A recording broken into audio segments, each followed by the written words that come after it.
memang itu tadi kriterianya tidak ada, transparansinya tidak ada, tahu-tahu keluar aja perpresnya. Yang kan itu bentuknya perpres ya, daftar proyek strategis nasional itu. Tiba-tiba keluar, loh kok nambah nih, ada PIK, ada BSD. Kaget juga kita, karena proses itu tertutup. Nah jadi kalau pertanyaannya apakah ini melanggar hukum atau tidak, jelas melanggar hukum. Ini juga satu titik penting. Kalau kemudian ini gagal kita perjuangkan, bukan tidak mungkin ini akan berimbas kepada isu-isu yang lain dengan kegagalan-kegagalan yang lain. Mari kita buat ini berhasil. Kemarin kalau Garuda Biru bisa berhasil, saya yakin Garuda Hitam juga harus berhasil. Kalau perlu sampai tumbang.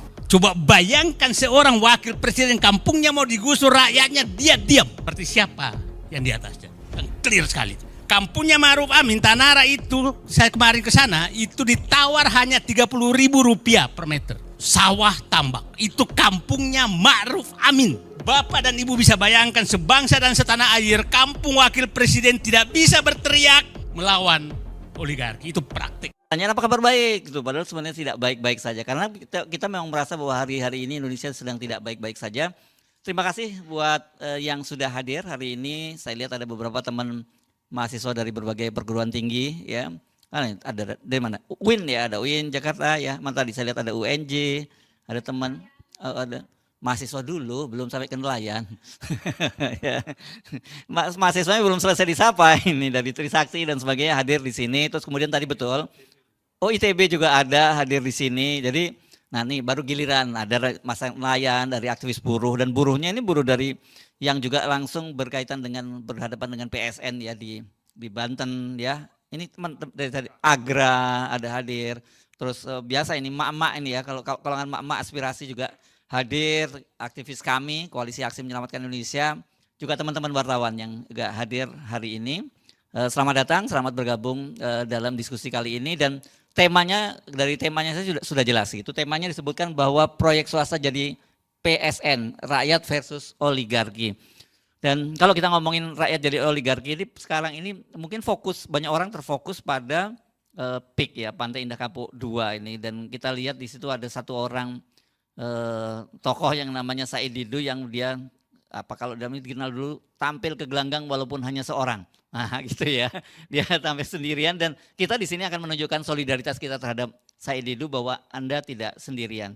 You not stand alone gitu ya. Jadi kita masih bersama dengan Bung Said Didu, tapi juga sebenarnya yang lebih menderita lagi adalah mereka-mereka yang ada warga yang langsung berhadapan dengan para oligarki untuk proyek PSN ini. Nah kita sekarang sebenarnya, tapi kan ada persoalan yang lebih besar. PSN itu kan proyek namanya strategis nasional, dan itu yang memberikan kan pemerintah gitu ya. Artinya sebenarnya kalau kita ngomong oligarki itu jadi pertanyaan buat kita, sebenarnya kita itu melawan oligarki atau melawan kekuasaan yang di-backup oligarki gitu ya. Atau oligarki yang di-backup oleh kekuasaan. Itu kayaknya udah jadi jadi berkelindan begitu ya. Mari kita mulai diskusi ini supaya kita dapat perspektifnya, itu kita lihat dari sisi ekonomi dan politik gitu ya. Yang kami minta untuk menjabarkan soal ini siapa lagi ini kalau bukan Mas Antoni Budiawan ya. Ini saya kadang-kadang juga bingung sama Mas Antoni ini. Tiap hari ada tulisannya, dan yang ditulis soal itu aja soal oligarki itu, dan kok ada aja tema-temanya yang diangkat gitu ya. Oke, sekarang fokus soal PSN dan oligarki ini Mas Antoni. Terima kasih Mas Hersu. Ya, topiknya ada terus karena oligarkinya ya terindikasi melanggar terus gitu. Jadi topik itu tidak pernah surut. Ya, menarik. Ini mengenai PSN. Jadi saya langsung aja Mas Hersu, ini karena banyak pembicara juga. Jadi kalau kita lihat proyek strategis nasional, kita belum bicara mengenai proyek swastanya. Proyek strategis nasional itu kapan dimulainya proyek strategis nasional? Itu pada tahun awal 2016 dimulai dengan Perpres nomor 3 2016, dan di situ tentang proyek strategis nasional, dan di list ada 215 proyek strategis nasional. Dasar hukumnya hanya peraturan presiden. Jadi Nah, nanti Ibu Bivitri yang bisa melihatnya. Perpres ini tanpa ada dasar hukum, tanpa ada undang-undang, cuman dia merujuk pasal 4 ayat 1 Undang-Undang Dasar bahwa presiden memegang kekuasaan pemerintahan. Jadi seolah-olah diterjemahkan bahwa presiden boleh berbuat seenaknya. Jadi boleh berbuat menentukan PSN dan sebagainya. Jadi seolah-olah pasal 4 ayat 1 menunjukkan bahwa diterjemahkannya sebagai presiden boleh berbuat tirani. Nah, ini pertama, ada 215. Tapi kalau kita lihat proyek-proyek itu masih demi kepentingan nasional. Meskipun ada proyek tol yang ada juga yang diindikan oleh swasta gitu. Tetapi masih kepentingan nasional. Ada proyek bendungan dan sebagainya. Yang mayoritas adalah proyek-proyek dari pemerintah. Nah, kemudian mulai ini tidak ada dasar hukumnya. Lalu proyek ini, proyek strategis nasional mulai mengalami distorsi. Pertama adalah distorsi di tambang-tambang di mana pada saat itu nikel mau besarkan untuk mengusir penduduk setempat untuk menjalankan bahwa proyek ini bisa berjalan lancar, maka diberikan status PSN. Oleh apa? Oleh Perpres. Disitulah terjadi pengusiran dan disitulah mulai proyek swasta masuk sebagai proyek PSN. Dan rakyatnya diam. Ketika di Wawoni ya, yang nikel salah satu yang terbesar itu, semua diam. Jadi rakyat diam saja. Jadi penduduk setempat dibiarkan ini sendiri berjuang sendiri, lalu kemudian pasti kalah, aparat turun, pasti itu kalah. Kemudian mungkin masih ingat ya yang lebih dekat dari kita yaitu Desa Wadas. Nah, di mana bahwa di situ ada bendungan, lalu katanya mau diambil batu itu dari Desa Wadas untuk bendungan di Desa Wadas. Padahal katanya di situ adalah nilai ekonomisnya sangat besar sekali, yaitu marmer dan sebagainya gitu. Di situ dijadikan langsung proyek langsung PSN. Orangnya terusir. Jadi untuk kepentingan swasta, masyarakat setempat ini diusir. Itu Desa Wadas. Setelah Desa Wadas, banyak nikel-nikel tapi kita nggak dengar karena ada di Indonesia Timur. Lalu kemudian terjadilah PSN di Pulau Rempang. Untuk pabrik kaca, swasta pabrik kaca, bahkan swastanya adalah asing lagi ya, melalui perusahaan Indonesia gitu. Jadi ada investor asing gitu, investor dari China mau di Desa Wadas. 17.000 hektar pulau yang ada pulau burunya di situ, ada hutan buru dan sebagainya, mau dibebaskan. Penduduknya diusir, tidak boleh ada yang tinggal di situ, direlokasi. Tetapi perlawanan Rempang itu sangat luar biasa. Nah, ini pembelajaran dari kita. Kalau masyarakat bersatu melawan, maka bisa berhasil untuk menunda proyek ini. Meskipun pada saat itu dibilangnya ditunda proyek Pulau Rempang ini. Karena apa? Penunjukan PSN itu cuma 1 bulan Mas Hersu. Dari Bahlil Erlangga atau yang ke China, MOU, kemudian 1 bulan kemudian Menko Erlangga lalu mengatakan ini adalah proyek strategis nasional, Eco Smart City atau apapun namanya. Hanya 1 bulan bos. Luar biasa. Lalu kemudian menjelang lengsernya Jokowi, dia memberikan PSN kepada PIK 2 dan BSD. Ini perumahan yang sudah eksis 30 tahun lebih, yang sudah biasa-biasa saja, Lalu bisa jadi proyek strategis nasional itu di mana strategisnya? Jadi tidak ada yang namanya strategisnya. Itu pertama. Kedua, kita lihat dari peraturan. Peraturannya adalah yang terakhir ini memakai peraturan Undang-Undang Cipta Kerja. Dari Undang-Undang Cipta Kerja itu, kalau khususnya kita bicara PIK 2, yaitu ada alih fungsi lahan. Ya, ada lahan pertanian atau apapun yang kemudian dialihkan menjadi perumahan atau proyek wisata. Nah, jadi begitu dia mengalihkan di dalam undang-undang Cipta Kerja itu ada dua hal. Pengalihan lahan budidaya tidak boleh dialihkan kecuali untuk kepentingan umum dan atau proyek strategis nasional. Tapi tidak pernah ada definisi apa strategis nasional itu. Itu pertama, dan atau itu. Jadi boleh dialihkan kalau kecuali untuk kepentingan umum dan atau proyek strategis nasional. Nah, ini penyelundupan hukum nih. Bahwa pasal ayat 1 ayat selanjutnya untuk kepentingan umum, jadi proyek strategis nasional tidak masuk, harus dibuat kajian. Wah, harus ada kajian, ada persyaratannya. Tapi tidak untuk proyek strategis nasional. Pertanyaannya adalah, apakah proyek strategis nasional itu adalah untuk kepentingan umum? Harusnya iya, kepentingan nasional. Kalau namanya kepentingan nasional, harusnya adalah kepentingan umum. Ya enggak? Jadi, untuk kepentingan umum, harus melalui kajian, tetapi untuk kepentingan proyek strategis nasional tidak. Oleh karena itu langsung saja diberikan dan lahan-lahan di sana diusir, saya beli sekian. Oh, sebelum beli NJOP-nya diturunkan dulu kan ya. Sebelum beli NJOP-nya diturunkan dulu gitu.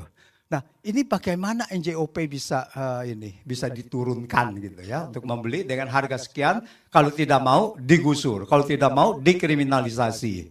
Nah, kemudian kita dengar bahwa Said Didu membela kepentingan masyarakat, beredar luas, lalu dipanggil polisi dan sampai sekarang kalau nggak salah ditersangkakan. Ya. Penyidikan ya. Oke, belum tersangka. Oke, maaf. Kalau udah penyidikan tinggal soal waktu kan gitu. Nah, tinggal soal waktu, kalau rakyat melawan ya tidak jadi juga gitu. Tinggal tergantung dari apakah rakyat ada untuk membela kepentingan masyarakat luas. Nah, itu. Jadi proyek strategis nasional ini digunakan untuk mengusir masyarakat setempat demi menjalankan proyek-proyek yang diinginkan untuk kepentingan sekelompok orang. Awalnya adalah untuk kepentingan umum, jalan tol, bendungan, jalan infrastruktur sarana dan prasarana dan sebagainya. Awalnya masih lumayan bagus meskipun melanggar peraturan perundang-undangan. Nah, yang terakhir, bahwa apakah kalau proyek strategis nasional, anggap saja bahwa dia mengikuti peraturan perundang-undangan, apakah boleh mengusir rakyat begitu? Pasal 28 H Undang-Undang Dasar ayat 4 itu mengatakan bahwa setiap orang berhak untuk memiliki barang pribadi, dan kepemilikan itu tidak boleh direbut oleh siapapun dengan sewenang-wenang. Oleh siapapun tidak boleh direbut. Jadi kalau saya ada lahan di situ lalu saya tidak mau jual, itu bagaimana? Nah, tentu saja mereka cara merebutnya lain, cara merebutnya adalah akses jalan ditutup, diuruk depannya dan sebagainya. Dan itu pun sebetulnya sudah melanggar dari banyak peraturan perundang-undangan kita, peraturan bahwa setiap orang boleh bebas ya untuk itu HAM, sekali pelanggaran HAM. Yang tadi pasal 28H ayat 4 itu adalah pelanggaran HAM juga. Nanti Ibu Fitri yang akan mengelaborasi untuk itu. Karena saya ingat sewaktu di kasus Rempang ada mantan Ketua Komnas HAM itu mengatakan bahwa itu jelas melanggar pengusiran itu di Rempang, jelas melanggar Komnas HAM. Jadi, melanggar HAM, hak asasi manusia. Jadi, karena kita sudah ratifikasi juga perjanjian HAM, ya saya rasa ini juga seharusnya bisa dilaporkan, tapi teknisnya nanti kita serahkan Bu Fitri dan juga Bang Ferry Amsari. Terima kasih. Oke, beri aplaus pada Mas Antoni Budiawan. Kita sekarang berpindah ke Mbak Bivit ya. Ini saya mesti sampaikan dulu karena beliau berdua ini nanti akan lebih ada acara lain, jadi akan meninggalkan bersama kita. Jadi monggo dipersilahkan ya. Kalau minimal 10 menit bukan maksimal. Minimal ya. Alhamdulillah. Untuk tayangan. Ya. Baik. Terima kasih. Selamat siang. Assalamualaikum warahmatullahi wabarakatuh. Makasih Mas Hersu, Mas Antoni, Mas Gede dan juga Mas Adi, Ibu Bapak sekalian, senang sekali ada di sini. Jadi saya ingin memberikan perspektif hukum ya. Dan kebetulan di salah satu kelas yang saya ampu, mahasiswa-mahasiswa saya tuh udah bikinin infografis tentang proyek strategis nasional. Saya kan kalau ngampu kelas suka sengaja bikin kelas project. Mereka pilih sendiri waktu itu proyek strategis nasional. Jadi ada beberapa data yang Ibu Bapak bisa ambil, tapi ini sebenarnya teman-teman mahasiswa saya ngambil dari datanya YLBHI, datanya beberapa organisasi lain yang mereka olah gitu ya. Intinya sih begini, barangkali sebenarnya saya pengen mulainya dari, pada pernah baca novelnya George Orwell enggak? Yang judulnya 1984, 1984. Ada yang belum lahir. Udah baca atau belum? Ada satu terminologi menarik yang saya suka pakai untuk hukum. Apa coba tebak? Double speak. Jadi satu kata maknanya bisa double. Sebenarnya maknanya bukan itu. Contohnya aja dalam bahasa sehari-hari kita suka bilang, gimana Mbak perjalanan ke sini? Aman. Nah kita kan suka bilang gitu, aman. Aman itu bisa berarti ya telat-telat dikit lah. Bisa juga berarti ya saya akan on time atau aduh saya sebenarnya males nih cuma saya bilang aja aman gitu. Double speak tuh seperti itu. Sehingga saya menyambung apa yang dikatakan oleh Mas Antoni bahwa ketika dia dikatakan ini adalah kepentingan nasional, sebenarnya kita belum tentu bicara kepentingan nasional. Karena makna kepentingan nasional itu nasional mana nih? Pengusaha nasional kah? Atau warga nasional, maksudnya kita warga? Atau apa? Atau penyelenggara negara? Karena di sini nanti kita harus lihat, kata orang kan the devil is in the detail. Setannya tuh ada di perincian-perincian kebijakan yang dibuat. Nah persis di situ persoalannya. Karena ternyata proyek strategis nasionalnya itu untuk apa dan untuk siapa? Itu pertanyaan besarnya. Karena kalau kita lihat data yang disediakan oleh mahasiswa saya ini misalnya, yang dihasilkan adalah, ini datanya data tahun lalu sebenarnya 2023. Ternyata ada 106 konflik agraria dari PSN-PSN yang ada di seluruh Indonesia. Dan luas wilayah yang berkonflik itu 800.000 hektar. Yang berkonflik ya, bukan berarti yang lain tidak menjadi masalah, tapi itu karena ada perlawanan-perlawanan. Lebih dari 1 juta rakyat menjadi korban. 134 tindak kekerasan dan 43 kasus kriminalisasi. Kemudian jangan lupa keterlibatan perusahaan swasta itu ada 100 konflik, pemerintah daerah 74 konflik, dan Polri 50 konflik. Jadi memang sedemikian rupa diamankannya PSN. Karena sebenarnya kalau ibu bapak kawan-kawan punya pertanyaan PSN itu sebenarnya apa sih? Dia itu seperti wadah, ibaratnya gelas ini wadah. Apa aja yang masuk ke dalam gelas ini dia akan mendapatkan status PSN, jadi itu makanya saya ibaratkan sebagai wadah. Dan akibatnya adalah dia akan mendapat banyak sekali keistimewaan. Seperti yang tadi Mas Antoni sebutkan. beberapa keistimewaannya bisa dilihat juga, tadi sudah disebutkan sedikit, ada peraturan, ada dasar hukumnya dibuatkannya baru di Undang-Undang Cipta Kerja. Dasar hukum yang sifatnya undang-undang. Mas Antoni tadi bilang awalnya hanya perpres, benar. Saya konfirmasi itu.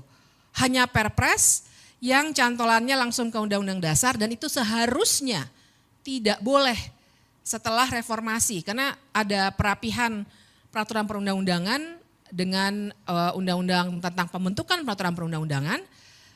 Sekarang Undang-Undang 12 ya, 2011, tapi dulu tuh sejak 2004 itu udah nggak boleh.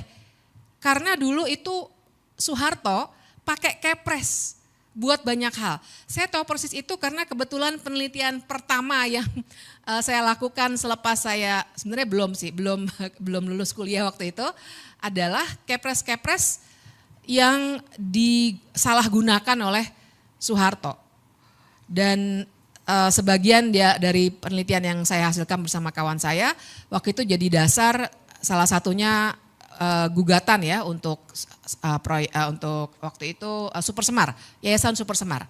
Tapi kita tahu bahwa sampai meninggal dunia Pak Soeharto tidak pernah kena kasus pidana. Nah tapi belajar dari situ salah satunya penyalahgunaan kepres yang langsung dari Undang-Undang Dasar, maka sebenarnya tidak boleh lagi ada undang-undang atau ada peraturan presiden yang dikeluarkan langsung berdasarkan Undang-Undang Dasar.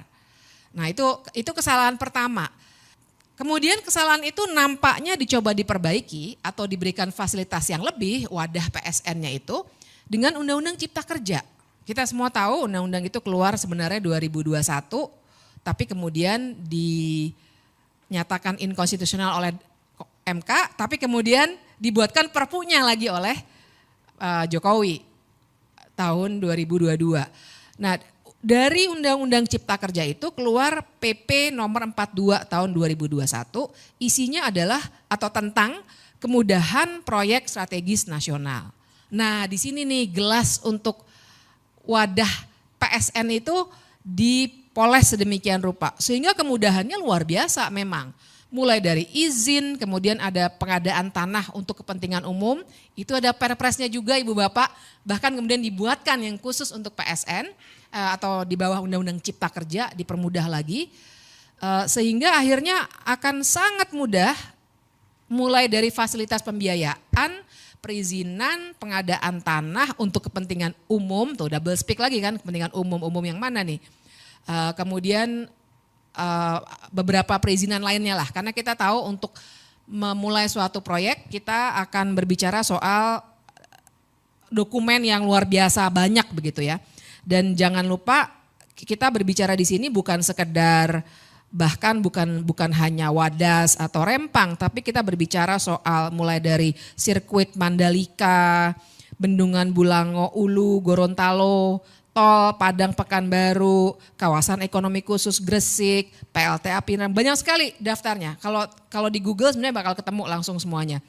Termasuk cetak sawah baru di Pulau Pisau, Kalimantan Tengah, pembangunan waduk Sepaku, banyak sekali. Bayangkan itu semua mulai dari bandara, bendungan, jalan tol, semuanya diberi kemudahan. Mulai dari perizinan sampai pengadaan tanah atas nama kepentingan umum. Jadi itu kesalahan yang luar biasa besar karena akhirnya karena dapat kemudahan atas nama PSN dilakukanlah pelanggaran-pelanggaran HAM seperti yang tadi Mas Antoni katakan.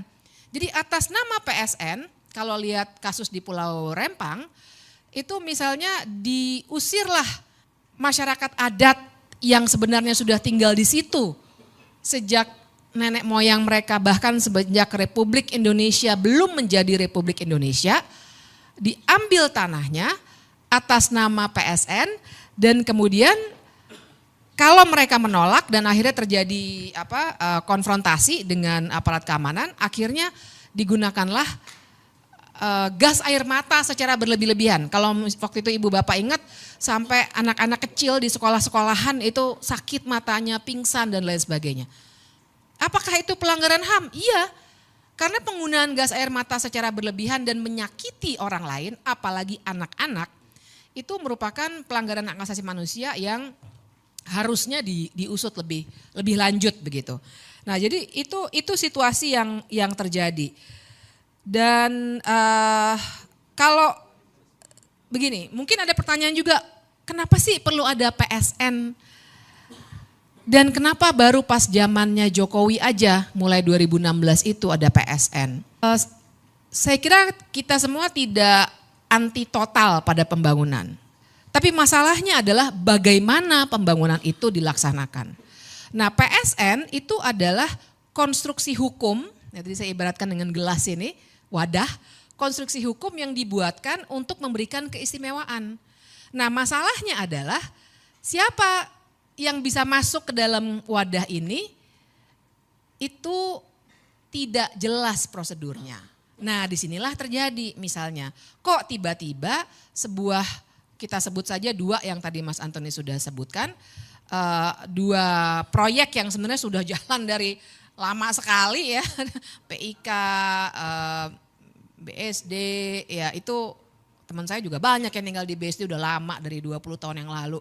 Tapi kenapa baru masuk sekarang? Karena proses kapan suatu proyek itu masuk atau keluar, nggak ada yang keluar sih sejauh ini ya. Semuanya masuk aja, orang dikasih kemudahan, siapa yang nggak mau. Jadi siapa yang masukin, apa kriterianya, dan bagaimana tolok ukurnya suatu proyek bisa masuk ke dalam wadah yang namanya PSN itu tidak jelas. Disinilah terjadi yang namanya benturan kepentingan. Jadi di sini kita bisa bicarakan tuh kalau kata orang-orang anti korupsi ini yang namanya state capture corruption. Sering juga kita pakai istilah ada conflict of interest. Tapi yang lebih gamblang untuk menunjukkan networknya atau jaringannya adalah kata yang tadi kata Mas Hersu, Mas Antoni sering banget nulis soal itu, yaitu oligarki. Karena justru cara bekerja oligarki adalah mereka akan masuk menggunakan lembaga-lembaga negara formal untuk membuat kebijakan-kebijakan yang menguntungkan bisnis mereka. Itulah oligarki. Kan di level untuk dengan pengusahanya namanya oligarki. Di level tengahnya di mana partai politik bekerja untuk kepentingan pemodal itu yang kita bisa namakan kartel politik. Dan itulah yang sebenarnya terjadi ketika akhirnya oligarki ibaratnya tuh dengan benturan kepentingan yang luar biasa, bahkan juga banyak sekali dan di antara pejabat kita yang sebenarnya punya bisnis atau paling tidak malah diberikan bisnis sebagai komisaris lah, sebagai pemegang saham lah, sengaja untuk tujuan itu. Karena dengan sendirinya ketika menentukan proyek yang ini masuk ya ke wadah proyek strategis nasional, tentu saja akan ada perundingan-perundingan yang sifatnya nggak bisa kita ukur secara hukum. Karena memang itu tadi kriterianya tidak ada, transparansinya tidak ada, tahu-tahu keluar aja perpresnya. Atau perpresnya, yang kan itu bentuknya perpres ya, daftar proyek strategis nasional itu. Tiba-tiba keluar, loh kok nambah nih, ada PIK, ada BSD, kaget juga kita. Karena proses itu tertutup. Nah jadi kalau pertanyaannya apakah ini melanggar hukum atau tidak, jelas melanggar hukum. Karena saya juga mau ingatkan, kita kenal terminologi good governance sebagai sebuah subjek kajian. Tapi pun di dalam undang-undang kita, Undang-Undang Republik Indonesia nih, ada yang namanya Undang-Undang tentang Administrasi Pemerintahan. Yang isinya ada namanya asas-asas umum pemerintahan yang baik, AUPB kami sering bilangnya. Nah di situ harusnya ketat. Ketika membuat kebijakan baru misalnya, tidak boleh dibuat tanpa ketelitian, tidak boleh dibuat tanpa adanya partisipasi, kemudian tidak boleh ada benturan kepentingan, dan lain sebagainya. Itu ada, kalau teman-teman mau lihat buka aja Undang-Undang Administrasi Pemerintahan kalau saya nggak salah pasal 10. Tapi saya mau bilang, ini bukan sekedar obrolan warung kopi. Memang secara hukum di dalam undang-undang kita ada aturan mainnya.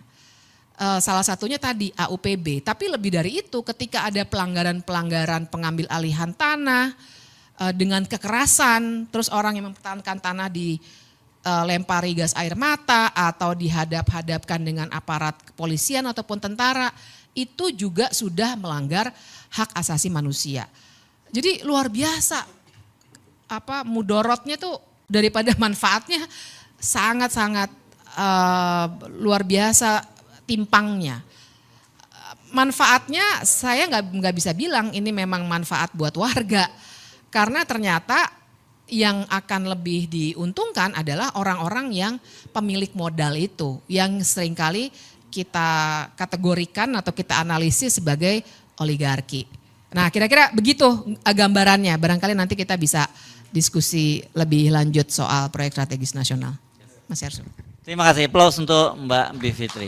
Seperti biasa kita enak ya, setiap kali menyimak Mbak Bivit itu kita dapat perspektif dan juga kemudian kita ngerti gimana sih konstruksi hukumnya gitu ya. Oke, tapi sekarang saya ajak Anda untuk menyimak pemaparan dari kandidat doktor gitu ya. Grace Riana. Ini menarik karena dia, setahu saya dia sedang menyusun disertasinya itu berkaitan dengan soal oligarki dan politik ya. Ini dan saya sih ingin agar lebih tajam gitu, Bung Gede, karena sebenarnya kan saya tadi nyebut sebenarnya kita bingung menyebut antara penguasa dan oligarki itu siapa yang di depan siapa yang di belakangnya begitu ya. Tapi realitasnya memang sekarang itu semua kontestasi pilpres termasuk kontestasi pilgub termasuk Anies Baswedan kemarin gagal menjadi calon gubernur itu sebenarnya aktor utamanya bukan Jokowi, tapi aktor utamanya itu oligarki. Oke, silakan. Terima kasih Mas Yarso. Assalamualaikum warahmatullahi wabarakatuh. Terima kasih kawan-kawan semua yang hadir di sini. Jadi tadi Bung Antoni sama Bivitri sudah menyampaikan fakta-fakta, tapi kita juga perlu tahu mengapa fakta ini terjadi ya. Jadi saya pikir masyarakat juga perlu diberikan penjelasan bahwa segala kebijakan-kebijakan ya di era Jokowi ini yang parah gitu ya, yang sangat merugikan masyarakat, itu merupakan hasil dari relasi antara oligark dengan penguasa ya. Jadi di negara manapun tuh oligark selalu ada ya, baik di negara dengan sistem demokrasi atau sistem single party atau sistem monarki, semua ada oligark selalu hadir di situ. Dengan demikian artinya relasi antara oligark dengan penguasa itu selalu ada gitu. Dan keduanya itu saling berupaya untuk mendominasi satu sama lain ya. Dalam kurun waktu tertentu bisa aja pemerintah yang lebih mengendalikan atau mendominasi oligark, tapi di waktu yang lain ya terjadi sebaliknya gitu. Nah, relasi ini terbentuk karena adanya kepentingan ya, yaitu kepentingan untuk bertahan. Oligark kepentingannya mempertahankan kekayaannya ya kalau menurut definisi Winters, atau dia mengakumulasikan kekayaannya kalau menurut hadis Robinson. Ya, sedangkan dari penguasa jelas dia mempertahankan posisinya atau kekuasaannya. Ya termasuk dengan cara-cara 3 periode misalnya, atau politik dinasti, anak dan mantunya siapa tuh namanya? Mulyono ya.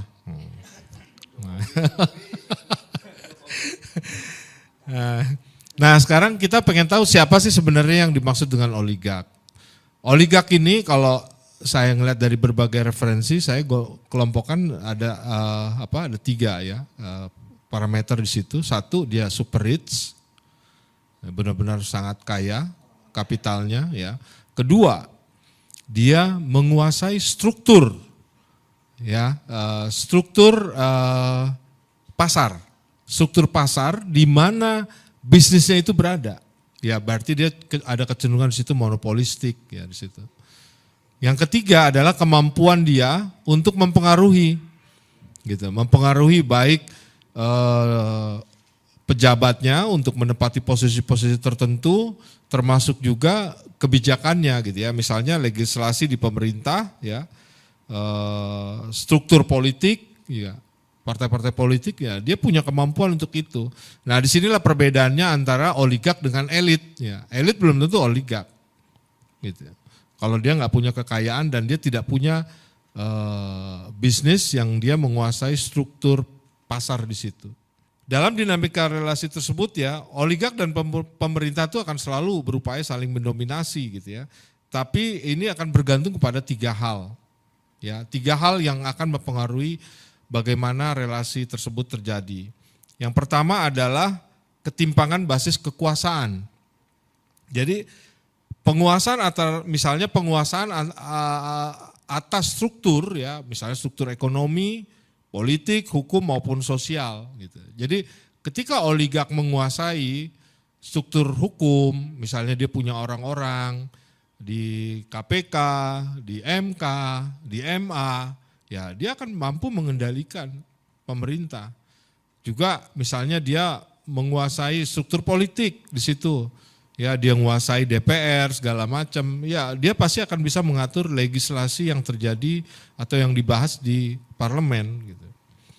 Juga termasuk di dalam struktur sosial ketika dia mempunyai orang-orang ya yang dia rekrut, dia bina, dia rawat, dia biayai ya atas nama satu kelompok tertentu di dalam civil society. Ya, dia bisa dikatakan juga sudah menguasai civil society gitu, termasuk dengan media dan pers. Kemudian di dalam poin yang ketiga adalah derajat kepentingan. Bagaimana besar kecilnya kepentingan ini ya akan mempengaruhi dinamika relasi tersebut. Misalnya gini, pemerintah memutuskan kenaikan pajak di kelompok kelas menengah atau korporasi misalnya. Itu menunjukkan bahwa pemerintah lebih mendominasi oligark. Tetapi ketika pemerintah menurunkan biaya subsidi, ya, anggaran subsidi, kemudian fokus kepada infrastruktur, itu bisa dikatakan bahwa oligarki yang lebih mendominasi di sini. Nah, oligarki ini akan mengerahkan semua sumber daya yang melimpah ini yang dimiliki oleh oligark ini ya. Mereka dapat saja akhirnya mendominasi pemerintah melalui regulasi, perizinan-perizinan, ya, keputusan-keputusan pemerintah, legislasi di DPR, hingga termasuk pilpres, pilkada, gitu ya. Juga ya bisa juga oligarki ini membuat partai politik memajukan kongres dan muktamar atau munasnya. Bisa itu oligarki. Bahkan mengganti ketua umum partai politik pun oligarki bisa. Termasuk yang terakhir fenomena misalnya tadi Mas Heru sudah sebutkan di Pilkada DKI. Oligarki juga melakukan itu, mampu untuk melakukan itu, menggagalkan misalnya Anies gitu ya, masuk untuk ada di Pilkada. Karena bagaimanapun juga DKI sebagai daerah aglomerasi di sini mempunyai kepentingan ekonomi yang sangat tinggi, gitu loh. Jauh lebih tinggi menurut saya dibandingkan dengan IKN, gitu. Jadi siapapun orang-orang yang nanti akan berkuasa di Jakarta, ya tentunya harus bisa mengakomodir kepentingan itu. Nah, oligarki selain dia melakukan investasi politiknya ya, otomatis dia akan membutuhkan juga jaminan atas investasi politiknya itu ya. Ya misalnya dengan dia menempatkan ya atau mengharuskan orang-orang itu lolos ke Senayan, udah ditentuin si A si B-nya itu siapa, duduk di komisi mana itu sudah diatur semuanya gitu. Kemudian duduk di institusi penegakan hukum dan peradilan itu siapa, itu semua sudah dibuat ininya ya jenjangnya. Ya, termasuk membentuk dan mensupport kelompok-kelompok penekan yang ada di kelompok masyarakat sipil dan termasuk juga media-media tertentu. Nah, threshold itu juga merupakan salah satu cara untuk menjamin investasi partai politik, investasi oligark di dalam politik. Dengan threshold ini sudah bisa diatur, ya. Misalnya pilpres, thresholdnya itu kan cukup besar ya, 20%. Nah itu sudah bisa diatur, siapa yang akan maju, siapa yang calon yang sudah disetujui oligark, siapa yang calon pendamping, siapa yang calon akan pasti kalah. Nah itu sudah ketahuan semua. Disitulah cara oligark untuk menjamin investasinya. Nah menurut ada teori yang saya pernah baca itu menurut Thomas Ferguson menjelaskan bahwa konstituen utama dari partai politik itu bukan pemilih, justru oligark yang jumlahnya terbatas. Oligark inilah yang diperebutkan dalam pandangan partai politik dengan bantuan kapital ya untuk kampanyenya partai politik, pemilih nantinya akan mengikuti ketika bantuan atau investasi dari oligark ini dapat digunakan secara efektif ya dalam operasi atau kampanye politiknya ya dengan cara menaikkan elektabilitas kandidat yang sudah disetujui oleh oligark. Jadi yang nomor satu justru konstituen utamanya yang diperebutkan adalah oligark oleh partai-partai politik. Nah, dalam riset disertasi saya juga saya memperkenalkan istilah namanya terkait di dalam ini ya, relasi antara oligark dan penguasa ini, istilahnya saya sebut sebagai aktor supra power. Itu dalam scholar ilmu politik maupun ilmu pemerintahan belum ada. Jadi aktor suprapower ini adalah seseorang ya yang diberikan atau memiliki kewenangan melampaui posisinya di dalam struktur. Dia tidak hanya mampu memanfaatkan kelemahan-kelemahan di dalam sistem yang korup, ya, sistem yang busuk untuk kepentingan dirinya maupun kelompoknya, tetapi dia juga mampu berlaku sebagai arranger dalam satu orkestra proses keputusan ya yang melibatkan banyak pihak.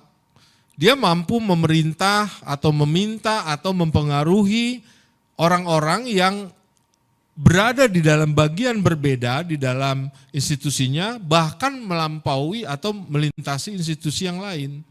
Jadi kalau kemarin, kalau nggak salah, saya gunakan itu untuk kasus kemarin siapa di kepolisian tuh, Sambo. Nah, dia punya kemampuan untuk itu. Kemudian kalau saya baca lagi cerita-cerita misalnya siapa Pratikno misalnya, bisa masuk ngatur-ngatur banyak hal gitu ya, termasuk dalam politik. Itu saya anggap masuk kriteria sebagai aktor suprapower. Gitu. Termasuk Luhut ya, kemudian siapa waktu Ahok ya, bagaimana perizinan bisa lewat segala macam. Nah, itu kan di luar jangkauan dalam posisi dia, dalam struktur, tapi dia mampu gitu loh. Jadi orang-orang ini belum tentu dia menjadi top manajemen, tapi kewenangannya melampaui itu semua gitu. Nah, aktor-aktor suprapower ini selalu hadir di dalam sistem yang korup. Ya tentunya dialah yang akan dipakai oleh para oligark untuk mewujudkan keinginannya ini gitu. Nah, aktor suprapower ini cenderung ya melakukan abuse of power tadi, instrumennya macam-macam tadi Bu Fitri bilang state capture, corruption, bisa juga melalui diskresi, apapun itu gitu loh. Intinya dia mempunyai kewenangan karena semua sudah bisa dikontrol oleh dirinya. Nah jadi saya melihat dalam PSN ini bukan muncul yang tiba-tiba gitu loh. Tapi sebagai hasil dari relasi antara penguasa kita ya pemerintahan Jokowi dengan oligark gitu. Dan ini bukan muncul tiba-tiba. Kalau kita lihat lagi ke tahun 2021 masih ingat nggak ada pernyataan Jokowi bahwa semua Kapolda menjadi pengawal investasi. Masih ingat nggak? Nah, ini artinya merupakan suatu memang menjadi sikap politik Jokowi terhadap pembangunan kita yang memang merupakan rezim infrastruktur atau pro kepada investor, kepada pembangunan-pembangunan tapi yang sebenarnya lebih menguntungkan oligark. Nah, nggak ada beda dengan PSN ini ya, ketika PSN ini sudah ditempelkan kepada proyek swasta, artinya proyek swasta itu mempunyai privilege yang penuh, ya. Dalam implementasinya akan terjadi itu menurut saya, apalagi ketika dia dikawal oleh aparat. Mungkin nanti kita bisa mendengar cerita Bang Said Didu gitu di situ. Nah, pasti banyak melanggar keadilan, melanggar kemanusiaan, termasuk melanggar aturan-aturan yang berlaku. Nah, cara untuk mengawasi relasi oligark dan penguasa ini ya selama ini kan kita kalau di internal sudah ada ya, dari penegakan hukum, ya lembaga institusi yang penegakan hukum, kemudian ada BPK, ada KPK, ada kejaksaan, kepolisian dan lain-lain ya. Apakah itu pengawasan maupun penindakan secara etik maupun pidana gitu. Tapi yang lebih penting adalah pengawasan oleh publik, karena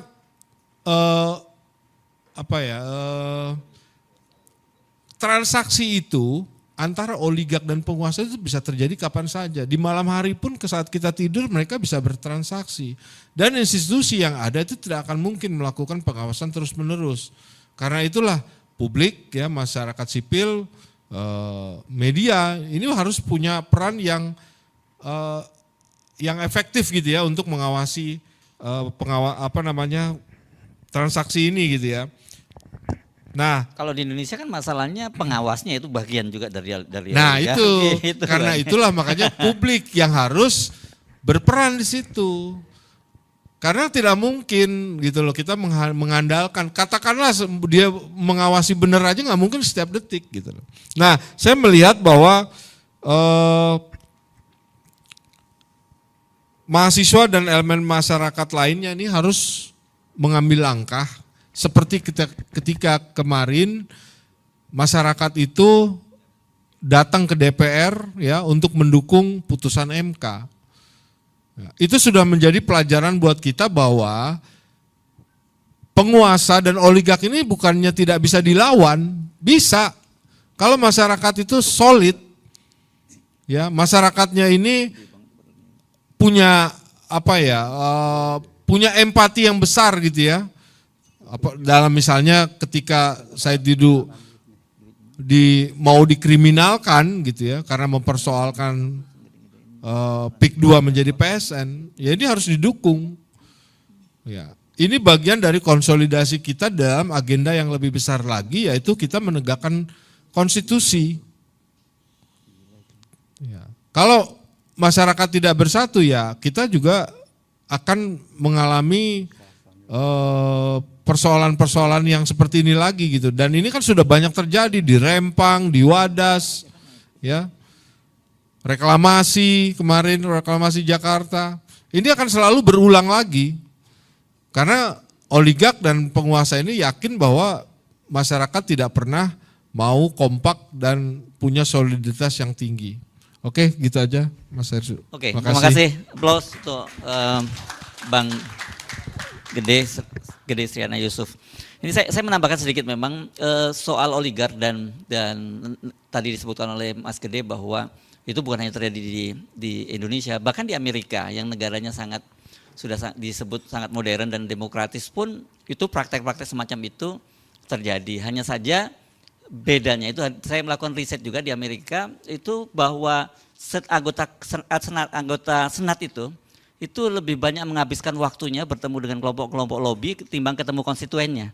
Jadi lebih mengutamakan, karena apa? Karena ternyata kalau kita lakukan riset dari seluruh anggota Kongres maupun Senat itu yang memenangkan kontestasi itu yang biaya kampanyenya terbanyak. Gitu ya. Paling ada 1-2 saja yang anomali itu terjadi, dia biaya kampanyenya kecil gitu, tapi dia menang begitu. Nah, dan di Washington itu bisnis kedua terbesar di luar pemerintahan itu adalah dulu namanya kantor lobby. Nah, bedanya sih itu di Amerika itu ada terbuka, ada lobby ya.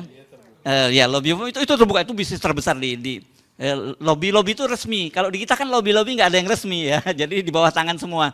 Dan menariknya juga pada waktu Obama dan John McCain itu menjadi anggota Kongres, mereka itu sempat melahirkan sebuah undang-undang bipartisan gitu. Bipartisan itu undang-undang yang diajukan oleh Demokrat, didukung oleh Republik begitu, yang mulai membatasi biaya besaran biaya dari lobby-lobby itu. Nah di Indonesia kan nggak punya kita biaya lobby yang ada di bawah tangan. Jadi yang terjadi antara para oligark tadi langsung nego dengan para ketua umum partai, dengan penguasa dan sebagainya. Itu yang terjadi. Oke, kita dengarkan berikutnya dengan ini Mas Adi ya. Kita lihat perspektif budaya. Tapi kelihatannya kalau kita simak Mas Adi kan juga banyak menyoroti PBNU dan PKB belakangan ini ya. Dan kabar baiknya kan ini sudah ditandatangani itu Mas Adi. SK PKB oleh Menteri Hukum dan HAM-nya. Ya. Baik, terima kasih Bung Ersub. Assalamualaikum warahmatullahi wabarakatuh. Jadi saya sangat bangga hari ini di sini dengan pangkat penyair. Biasanya kan Ketua Komite Eksekutif Koalisi Aksi Menyelamatkan Indonesia, kadang-kadang Koordinator Gerakan Indonesia Bersih, kadang-kadang juga inisiator Komite Bangkit Indonesia. Tapi yang paling benar itu adalah penyair. Dan saya paling bangga dengan profesi penyair ini, sebutan penyair. Enggak, ini lebih membanggakan juru bicara Gus Dur, tapi paling membanggakan itu yang paling benar itu sebagai penyair. Karena penyair inilah satu-satunya profesi yang dijadikan judul surat dalam Al-Quran, Asy-Syu'ara, surat ke-26. Jadi memang betapa hebatnya penyair. Nah itu sebabnya saya ingin mengulas masalah persoalan bangsa ini yang rumit, yang berbelit-belit ini dari konteks kepenyairan, sejarah, juga keagamaan dan lain-lain kita melakukan. Tapi startnya itu saya mulai dari lagunya Kus Plus Kolam Susu. Yang liriknya orang bilang tanah kita tanah surga. Di situ kan sudah dijelaskan bahwa orang yang bilang tanah kita tanah surga, buat kita kan bukan surga. Ini lebih dekat kepada neraka. Nah pertanyaannya adalah kenapa orang bilang tanah kita tanah surga, dan kita tahu bahwa kekayaan kita, sumber daya alam kita sangat luar biasa, tetapi kita belum pernah punya catatan sejarah bahwa rakyat kita pernah gemah ripah loh jinawi, pernah makmur. Kesalahannya di mana? Saya mencoba mengurut sampai ke belakang, sampai ke zaman Jepang, ternyata bukan juga, ke Belanda, ternyata bukan juga, ke zaman raja-raja, zaman Ken Arok, ini pendiri dinasti paling top, yang sekarang diikuti Ken Mulyono nih. Ken Arok kan menurunkan raja-raja Jawa. Nah ini Ken Mulyono itu ingin melahirkan keturunan pejabat-pejabat dari terahnya dia. Nah tapi tekannya, nah kemudian ternyata bukan juga. Baru ketemu sampai saya telusuri sampai ke Nabi Adam, persoalan bangsa ini. Nah ternyata persoalan kita ini mulai menyimpang itu sejak zaman Nabi Adam, ketika Tuhan menciptakan Nabi Adam dan malaikat semua suruh bersujud. Ada satu yang tidak bersujud, yaitu iblis. Iblis itu kemudian sama Tuhan diusir dari surga, tetapi belum mau pergi dari surga karena dia masih mau menjelma menjadi ular, menggoda Hawa. Nah kemudian ketika Tuhan betul-betul marah, suruh keluar dari surga, iblis bilang, Tuhan, saya mau keluar dari surga tapi bikinkan tempat yang seperti surga. Replika surga juga nggak apa-apa lah, yang penting saya surga. Kemudian Tuhan bikinlah replika surga di Nusantara, Khatulistiwa.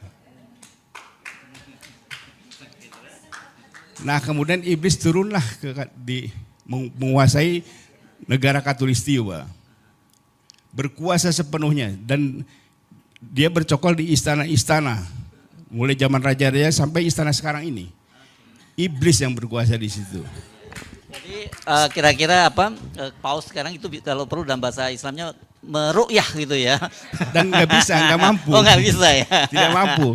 Jadi saya kan pernah ada di istana, Bung Ersub. Oh, gitu. Saya pernah ada di istana dan saya menemukan iblis itu. Oh, gitu. Jadi tiba-tiba ada orang datang dengan seorang polisi bintang 1 datang, Mas Adi ini teman saya ini ingin jadi Kapolda. Ini ada dana 1,5 miliar. Untuk operasional, tapi untuk yang lain-lain, tapi kira-kira dia ngasih 500 dulu, ini operasional, jadi tidak ada masalah. Ini saya kan nggak pernah lihat uang puluhan juta juga nggak pernah tiba-tiba disodorkan itu. Ini kan iblis pas ini yang menurunkan ini. Nah waktu itu iman kita kuat, Gus Dur imannya kuat juga, iblis tidak betah di sana, kemudian pindah ke Senayan, bersekutu dengan Senayan kembali ke istana. Dan kita lihat, Bung Ersub, ini bukan karena saya pernah di sana, saya paham betul memang iblis itu ada di situ. Soekarno itu dulu baik-baik saja, orang baik. Ketika di istana kemudian mulai penyimpangan-penyimpangan. Soeharto juga orang sangat baik. Ketika di istana mulai muncul penyimpangan. Begitu juga SBY, Yudhoyono kurang lebih kemudian berlanjut kepada Mulyono, kan dinasti Mulyono dan Yudhoyono. Joko Widodo itu orang baik dulu.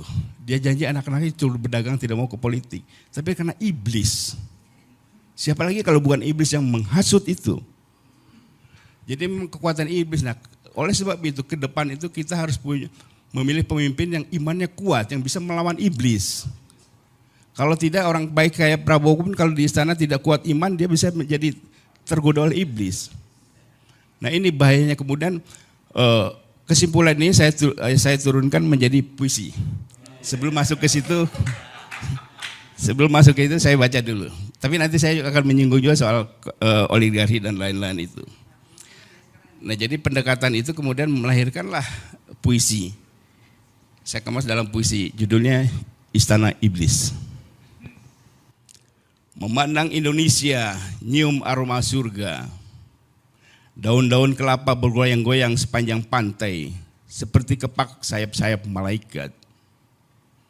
Anginnya mendesir ngalunkan nyanyian lautan. Kita jadi teringat Adam, makhluk sempurna paling mawujud, hingga para malaikat pun diperintah lekas bersujud. Adam telah menghirup wangi dosa dan dari tubuh Hawa yang terperdaya, keduanya diusir dari surga dalam kehinaan telanjang. Adam terdampar di Bukit Safa dan Hawa di Bukit Marwah. Dan iblis? Kemana iblis? Ibu dari segala kesombongan itu pergi. Setelah surga dinyatakan tak layak lagi baginya, pembuat huru-hara pertama di alam semesta itu milih tetap tinggal di surga meski itu hanya replika. Jadi iblis kemudian ke Nusantara. Replika surga adalah jajaran pulau di hamparan biru laut. Para pengelana nyebut ini Zamrud Khatulistiwa. Tapi kaum pribumi bilang ini negeri para jalang. Karena iblis merintah ini negeri dari istana tipu daya. Dari istana tipu daya iblis menunaikan sumpahnya menghadang manusia dari depan dan belakang, dari kanan dan dari kiri, dari semua arah mata angin untuk menyesatkan manusia dari jalan yang lurus. Maka bumi dan air dan kekayaan alam yang berlimpah dikuasai iblis dan tak pernah jadi berkah bagi rakyatnya. Kebenaran jadi perkara yang menakutkan, kejujuran berada di ketinggian di atas angan-angan. Maka melihat istana yang dibangun dari puing-puing kebohongan, melihat istana tipu daya dan iblis duduk di singgasana. Nyerupai penguasa dari masa ke masa, dari masa ke masa. Memandang Indonesia melihat replika surga, tapi hanya mereka yang tunduk kepada iblis yang bisa nikmati aromanya. Itu demikian. Nah, siapa sih yang tunduk kepada iblis yang mencium aroma surga? Ya para konglomerat oligarki itu. Nah, jadi saya melihat, nah, jadi saya jamin bahwa penguasa istana kalau tidak kuat iman pasti akan digoda iblis. Ini iblis yang menggoda Adam ini. Jadi sangat kuat dan pasti akan tergoda. Dan anak-anaknya pasti digoda juga oleh anak-anak iblis. Nah, jadi godaan-godaan iblis ini menjadi seperti apa sih? Dalam konteks demokrasi adalah KTBLC, adalah undang-undang. Kita melihat misalnya di masa lalu, ada jadi ketika saya mempelajari konstruksi korupsi di Indonesia, biasanya bermula dari undang-undang. Selalu dari undang-undang. Tidak ada ujuk-ujuk kemudian nyopet orang nyolong, dari undang-undang. Salah satu monumen yang dulu saya ingatkan juga kepada teman-teman komisioner KPK, ini konstruksi. Dulu ada tahun 2008 tuh ada yang paling monumental tuh ada undang-undang alih fungsi hutan. Itu DPR pertama Al-Amin, orang yang terpercaya tapi kemudian sangat tidak dipercaya, itu ditangkap oleh KPK. Dasarnya adalah apa yang terjadi? DPR membuat undang-undang alih fungsi hutan ini bersama para iblis-iblis itu. Dia ingin mengambil alih menguras hutan, ingin menghabisi hutan, tapi ini hutan lindung. Kemudian dibuatlah undang-undang itu yang di dalamnya itu ada batu baranya, sehingga kita mau mengolah tapi ini hutan lindung. Maka dibuatlah undang-undang yang memberikan diskresi. Kemudian hutan ditebangin, batu baranya nggak ada, tapi bukan hutannya sudah ditebang. Atau ada juga hutan ditebang, batu baranya ada, diambil, kekayaan alamnya diambil, dan modelnya seperti itu. Nah, saya melihat hal itu selalu berulang-ulang, dan PSN ini antara lain itu sebabnya hampir semua undang-undang kita, kayak contoh soal PSN itu, tidak pernah ada kejelasan kriterianya seperti apa sih.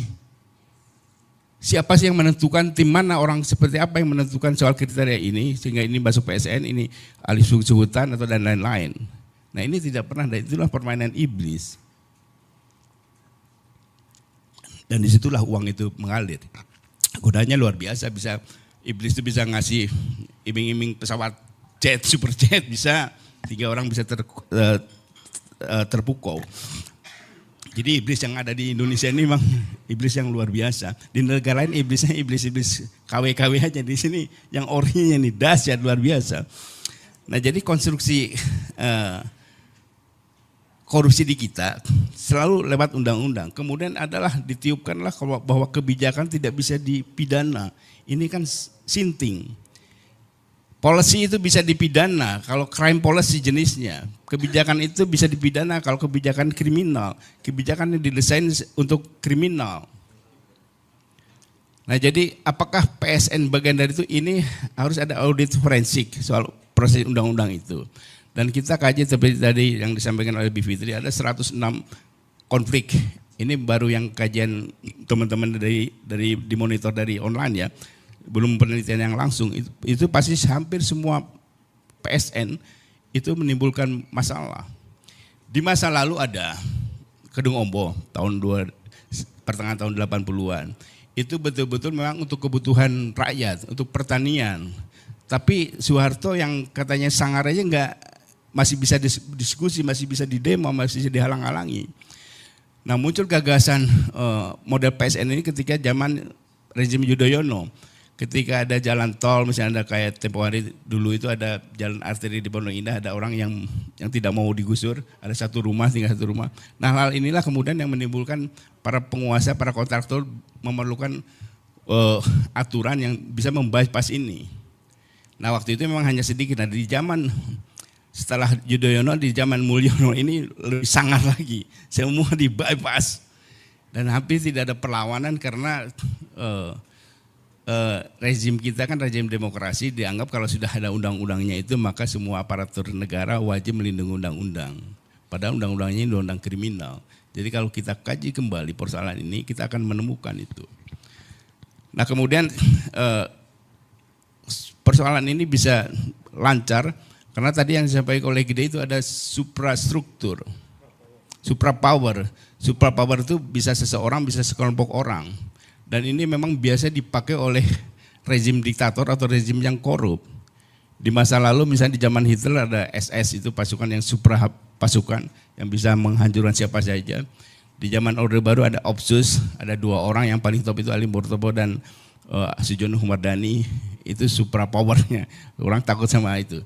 Kemudian ada juga muncul Benny Murdani dan kemudian di zaman Gus Dur ada juga isu itu soal pembisik itu nggak ada tapi. Nah hal semacam ini luar biasa memang, dan bagaimana mengatasinya ini memang saya berharap betul kepada sahabat kita, teman kita semua, paling tidak pernah kita kenal semua, namanya Prabowo Subianto, sekarang presiden. Dia berjanji koruptor lari ke antariksa pun akan dikejar oleh dia, bisa jadi bikin ke Antartika. Ke Antartika dikejar tim khusus, mudah-mudahan yang dikirim itu tim mawar, bisa masalah. Nah ini kan luar biasa. Nah sehingga ke depan ini kita bisa dengan cepat menyusul Korea Selatan. Paling tidak dalam menindak bekas presiden lah. Sepakat. Nah tinggalkan soal kemajuannya, ketika selangkah lagi kita mengikuti apa yang bisa kita ikuti. Jadi soal PSN ini memang harus dilawan. harus kita kaji kembali, kita gugat ini. Mungkin nanti teman-teman dari BPTRI ahli hukum tata negara bisa mempersoalkan apakah ke Mahkamah Agung atau ke MK. Nah, sehingga kalau PSN ini abuse of power, melanggar hukum, ilegal, jadi kita bisa lawan semua PSN itu bisa diselesaikan dan energi kita bisa untuk membangun hal-hal yang lain. Jadi dengan demikian, makanya kalau saya sering lihat podcastnya Bang Said melawan PIK itu, saya bilang ini bukan melawan PIK, sebetulnya Bang Said ini melawan Pak Mulyono ini. Karena yang bikin PSN, yang bikin dia begitu kan PSN ini. Nah jadi arah kita ke situ. Nah jadi saudara-saudara sekalian, jadi sumber korupsi di kita, iblis di kita ini berupa undang-undang, oligarki. Nah saya pernah membaca beberapa belas tahun yang lalu tulisannya Albert Einstein soal why socialism. Dia sudah menjelaskan tahun 49 sudah menjelaskan hati-hati dengan kapitalis ini, dengan oligarki ini. Mereka tidak bisa diperiksa bahkan oleh DPR. Karena DPR ini dari partai politik yang mereka biayain kampanyenya. Jadi oligark inilah yang memisahkan DPR dengan konstituennya, yang memisahkan wakil rakyat dengan rakyat itu yang mereka ini. Jadi ini sengkarut marut di situ di antara itu. Tapi apakah ini bisa dilawan? Tentu saja bisa. Kalau kita punya pejabat negara penyelenggara yang tough, yang kuat imannya, itu bisa dilawan. Jadi kita berharap kita harus mendukung pemerintahan manapun yang imannya kuat yang mau melawan oligark ini. Saya kira demikian. Terima kasih. Wassalamualaikum warahmatullahi wabarakatuh. Waalaikumsalam warahmatullahi wabarakatuh. Satu hal yang saya senang yang terakhir tadi yang disampaikan oleh Mas Adi, bahwa soal kita bisa mengejar Korea Selatan dalam waktu dekat. Saya kira dalam hitungan bulan itu kita bisa mengejar Korea Selatan asal Pak Prabowo mau ya. Oke, sekarang kita mestinya nunggu Mas Ferry Amsari tapi belum datang ya Bang Ferry ya. Jadi kita sekarang langsung saja ke ke bintang utamanya ya. Hari ini yakni Bung Said Didu. Ini tadi saya sebut ini berani tampil ke gelanggang walaupun seorang. Coba luar biasa ini. Yang lain duduk di ruang AC ngobrol-ngobrol memaki oligarki, Bang Said Didu langsung turun ke lapangan berhadapan dengan oligarki. Assalamualaikum warahmatullahi wabarakatuh. Terima kasih. Akhirnya moto tandang ke gelanggang meskipun seorang saya buang sekarang karena Bu Fitri sudah ada, Bu Fitri sudah di sini, semua sudah di sini bergabung.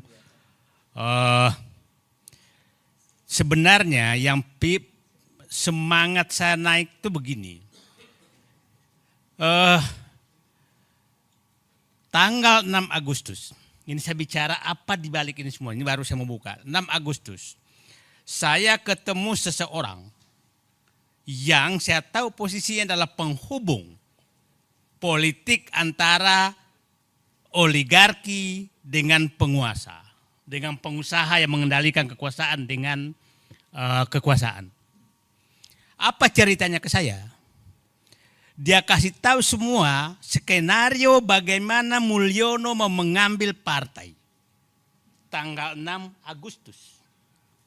Sampai nama-nama panitia Munas Golkar pun dia kasih tahu saya. Dan tanggal 9 Agustus, 8 Agustus kan Airlangga dipanggil. Persis yang disampaikan ke saya. Tanggal 10 Agustus Airlangga mundur. Ini pingin pecah kepala saya. Kok negara aku sekarang betul-betul bukan diatur oleh partai politik. Betul-betul diatur oleh mereka. Saya diberitahu bagaimana nanti PKB diambil. Tanggal berapa diambil. Saya diberitahu PKS bagaimana menyerahkan diri. Saya dikasih tahu. Saya dikasih tahu PKS menyatakan menyerahkan diri. Saya dikasih tahu bagaimana PAN diperpanjang lagi menjadi 3 kali padahal ADART-nya diubah. Dan dia bilang menyatakan itu pasti selesai semua sebelum pilkada. Sebelum penetapan gubernur. Jadi ini yang bikin saya, apa sudah saatnya saya harus mati menghadapi begini semua ini. Karena sudah nggak ada lagi yang berkuasa kecuali mereka. Bayangkan dia bisa, ketua penyelenggara Munaslup Golkar dia bisa tentukan. Bukan ketua umumnya lagi. ketua penyelenggaranya. Nah, semua bubar karena tangan Allah bekerja itu tanggal turunnya kita demo 22 April. 22 Agustus. Kita semua turun demo 21 dan itu saya berangkat dari rumah hormat bendera ke Medan Juang. Kalau saya nggak balik sudah selesai. Karena di kepala saya inilah hari yang menyelamatkan negeriku.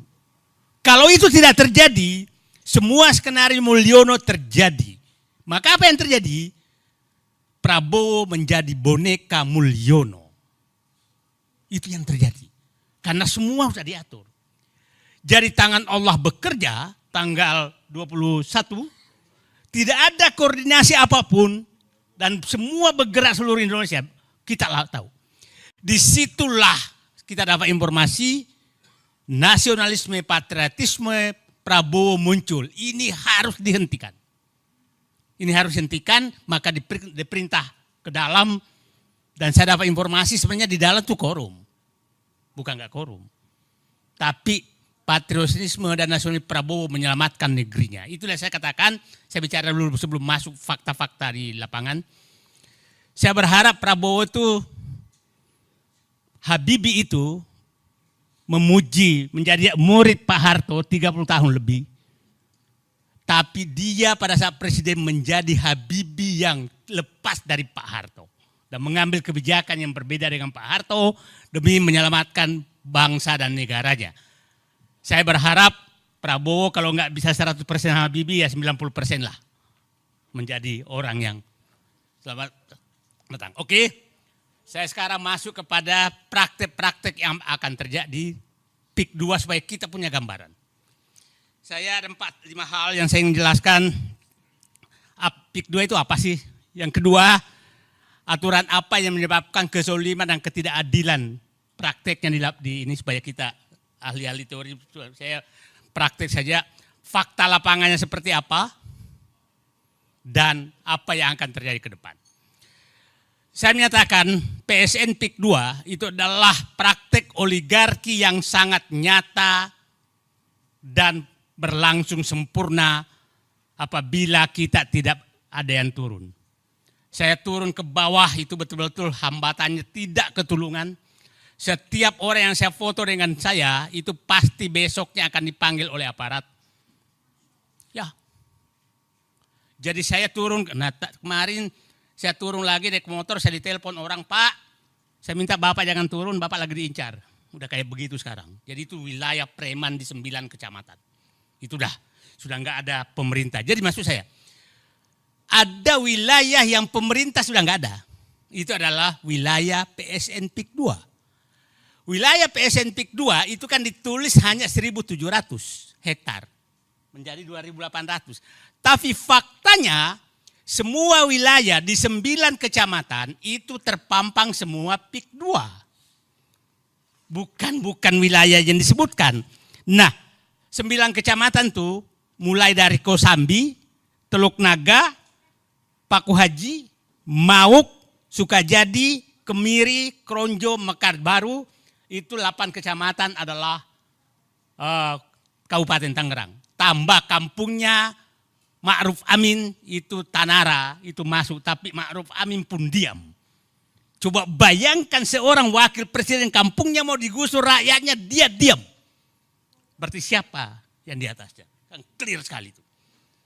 Kampungnya Ma'ruf Amin, Tanara itu, saya kemarin ke sana, itu ditawar hanya Rp30.000 per meter. Sawah tambak, itu kampungnya Ma'ruf Amin.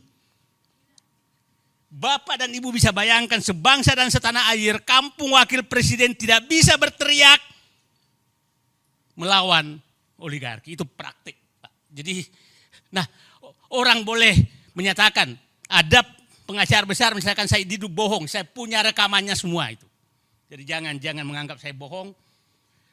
Ada menyatakan bahwa itu transaksi. Saya punya rekamannya, orang ini transaksi di kantor pengembang, bukan di lapangan. Notaris-notaris mereka sekarang ada di kampung-kampung mutar-mutar. Ya, notaris diturunkan ke kampung-kampung. dengan menawar tanah. Tanah sekarang di Kronjo itu 52.000 rupiah, 2.000 rupiah untuk ke desa, 10.000 rupiah untuk maklar. 40. Bapak makan es krim di Pik 2, 100.000 rupiah. Sekali makan es krim 2 meter tanah. Kurang zolim apa kita? Menangis saya. Itu fakta. Nah, inilah praktek oligarki yang paling sempurna dan tertutup. Tertutup yang menariknya. Karena saya membela rakyatnya, Ketua Abdesi melaporkan saya. Melaporkan saya ke polisi. Ini negara apa? Aparat melaporkan rakyat yang membela rakyatnya. Ini negaraku. Bapak saya perintis kemerdekaan. Mendidik saya melihat perjuangan dia. Negaraku begini. Nah, aturan apa sih yang menyebabkan Pak Amsari mereka? Saya Bapak Alitori, nanti kita kaji. Satu, yang dilakukan itu adalah dia menetapkan wilayah itu sebagai lokasi yang seakan-akan hanya pengembang Pik 2 yang boleh beli. Itu oleh Pemda. Oke? Akhirnya tidak boleh ada transaksi apapun kecuali dengan mereka. Yang kedua dilakukan adalah izin jual beli. Tidak boleh ada jual beli di lokasi 9 kecamatan itu kecuali kepada pengembang. Lurah, desa, camat, tidak boleh ada transaksi apapun. BPN tidak boleh ada transaksi apapun. Mekanisme pembebasannya aneh. Ini masuk PSN, biasanya kalau pembebasan pemerintah kan ada mana panitia penetapan harga. Panitia 8, panitia 9 namanya dulu. Ini tidak ada. Yang menentukan adalah aparat desa yang mendatangi dan bersama preman mendatangi rakyat. Nah, yang menariknya adalah, mohon maaf aja, ini semua di bawah, tidak ada yang berani apapun. Nah, ini ada tadi saya dapat berita, kepala desa sudah mau ditangkap karena jual tanah. Ada lagi daerah Kohot sekarang sudah mau ditangkap. Ini memang pelakunya adalah Abdesi, kemungkinan marah. Karena begini, saya datang ke lokasi, tahu-tahu ada kantor pembebasan lahan PT Kukuh Mandiri. Didukung oleh Abdesi Kabupaten Tangerang. Loh, kok ada begini? Gitu kan? Terus saya ke lokasi Pik 2, PT Kukuh Mandiri. Oh, berarti Kukuh Mandiri ada Pik 2. Ya kan? Nah, sangat aneh. Sangat aneh. Nah, puncaknya adalah PSN. Puncak aturan yang dibikin. Ingat, PSN diumumkan 2 hari setelah pengumuman MK tentang kemenangan Presiden Prabowo. 2 hari.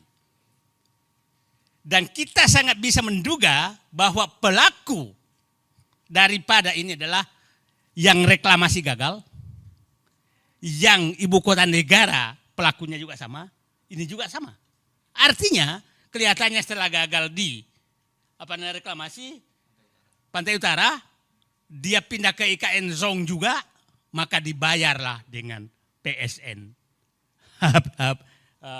Pik 2. Nah, kenapa sih mereka menunggu PSN? Coba kalau PSN itu kan ada 6 fasilitas yang akan diberikan. Satu adalah kemudahan perizinan. Itu faktanya terjadi. Yang kedua kemudahan pembiayaan. Artinya bisa minjem. Yang ketiga ada jaminan resiko termasuk resiko politik. Kan gila ini. Jadi kalau ada nanti masuk resiko politik maka negara yang tanggung. Yang ketiga pembebasan anggaran gejolak sosial. Jadi kalau ada gejolak sosial maka negara harus menyiapkan anggaran untuk, mungkin juga anggaran untuk melaporkan Said itu juga dibiayai negara kali ini. Kita nggak tahu. Nah, yang kelima adalah kemudahan penyelesaian masalah hukum di kemudian hari. Yang ketujuh tax holiday dan bebasan pajak-pajak lainnya. Itu yang terjadi. Nah, diseberangkan ke swasta. Sekarang saya masuk ke fakta lapangan. Yang terjadi pemaksaan penjualan. Pemaksaan penjualan bagaimana caranya? Fakta teman-teman Pak Samsir, ini saya berharap bapak-bapak punya waktu nanti kita ke sana hanya 2 jam dari sini untuk melihat faktanya. Gimana orang tidak menjual? Kan begini, di sana tuh kalau Anda akan menjual, dia selalu menyatakan kami tidak mau membeli kalau Bapak nggak mau. Iya, tapi kamu dikepung. Saya punya tanah di sana yang sering pakai. Saya tapi 30 tahun lalu udah punya. Sawah saya tuh nggak bisa lagi saya garap karena irigasinya sudah ditutup oleh mereka. Itu tanah saya itu. Orang-orang lain semua menghadapi hal seperti itu. Pemaksaan penjualan. Terus mau dijual kemana? Saya akan tidak boleh ada jual beli kecuali kepada pengembang. Nah akhirnya berapapun, luas berapapun, maka harus dijual ke mereka. Nah faktanya juga yang bertahan, dulu ada di wilayah mana laporannya harganya masih tinggi, tahu-tahu sudah dikepung dipaksa menjual dengan murah karena nggak ada jalan lagi, banjir dan lain-lain. Nah itu yang pertama. Yang kedua, pemaksaan harga. Tidak ada namanya tuh harga berapa, maunya 50.000. Kalau nggak mau ya nggak, nanti ditimbun aja. Nah sekarang sudah mulai terjadi penimbunan tanpa, saya kemarin baru turun setahun lalu sudah dikasih uang muka karena terpaksa, sudah lebih setahun sudah ditimbun tapi belum dibayar-bayar. Banyak yang terjadi dengan harga 50.000 loh Pak, bukan harga. Coba bayangkan Pak, masa tanah segitu di pinggir jalan loh Pak, pinggir jalan raya tuh 50.000. Nah, karena sama semua. Pemaksaan harga. Yang ketiga itu pemecah belah keluarga. Ada beberapa keluarga, apalagi yang punya keluarga ASN, maka pasti ditekan ASN-nya. Supaya mempengaruhi keluarganya untuk menjual. Ada saya tahu kepala dinas di Tangerang, Kabupaten Kerang, itu dikasih pilihan. Betapa pemaksaan seperti itu. Ada kemarin itu masuk, disuruh saling melapor keluarganya. Habis itu masuk penjara, terpaksa dia jual tanahnya. Ini pecah belah antar keluarga di bawah. Nah itu terjadi. Kemudian kalau keterlibatan aparat itu sangat nyata. Nggak ada tempat sama sekali untuk mengadu. Kalau saya ke lokasi, tahu ada motor ngiung, nggak jelas tuh. Itu benar-benar wilayah yang sudah tidak ada pemerintah. Saya pikir Bapak-bapak dan Ibu menyaksikan bagaimana laut dipagar. Adakah angkatan laut teriak? Adakah kepala desa teriak? Adakah camat teriak? Adakah tentara teriak bahwa laut tidak boleh dipagar? Enggak ada. Ini fakta bahwa wilayah ini sudah tidak ada negara. Itu fakta. Kan udah viral di mana-mana tuh. Pagar laut dipagar sekian kilometer, enggak ada tuh yang teriak. Nah, kalau ini terjadi, saya katakan tadi, wilayah ini terbentang di 9 kecamatan dan saya perkirakan luasnya sampai 100.000 hektar. Perkiraan saya. Luas Singapura 73.000 hektar loh. DKI Jakarta 63.000 hektar. Ibu kota negara 53.000 hektar. Ini 100.000 hektar. Kalau sampai ke Merak, karena saya ini kemungkinan sampai Merak itu bisa sampai 150.000 hektar. Nah, orang menyatakan hanya 100 sebentar. Bapak kalau nanti punya waktu masuk ke batas PIK 2 sampai sekarang jalannya tuh dibangun sampai batas Sungai Cisadane, Sungai Kohot itu 35 km, Pak. Baru 2 kecamatan. Panjang jalannya sudah 35 km. Nah, kalau sampai ke sana itu saya yakin 100 km kali 10 km lebarnya saja udah 100.000 hektar. Nah, terus kalau dia membantah selalu menyatakan kami hanya PSN di di 2.800 hektar. Sebentar, Anda pasang papan nama PIK 2 semua di seluruh kecamatan tersebut. Itu papan namanya, fotonya ada di saya semua. Jadi jangan lagi ada mau membohongi rakyat. Nah, Yang ketiga tadi keterlibatan aparat sangat susah. Karena yang melakukan transaksi di bawah itu pasti lewat aparat desa. Aparat desa lah yang turun ke bawah. Nah, ketakutan rakyat sudah keterlaluan. Ketakutan rakyat. Kemarin saya dengan Pak Jaki turun itu, Pak jangan difoto, udah kayak begitu Pak. Udah saking ketakutannya. Karena sekali foto dengan Said Didu resikonya sangat besar. Udah dikenal. Nah sekarang permainan hukum kepemilikan ini sangat parah. Sangat parah. Saya kasih contoh begini. Kalau Anda nggak menjual, pasti mungkin 1 hari, 2 hari, 3 minggu lagi bahkan akan dipanggil aparat dan bekerja sama BPN. Kan yang punya data sejarah tanah BPN. Ya kan, kita kan nggak tahu itu sejarah tanahnya.